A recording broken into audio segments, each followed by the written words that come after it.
وقع الحق وبطل ما كانوا يعملون فغلبوا هنالك وانقلبوا صاغرين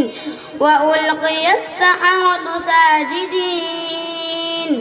قالوا آمنا برب العالمين رب موسى وهارون قال فرعون آمنتم به قبل أن آذن لكم إن هذا لمكر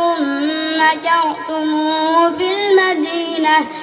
المدينة لتخرجوا منها أهلها فسوف تعلمون لأقطعن أيديكم وأرجلكم من خلاف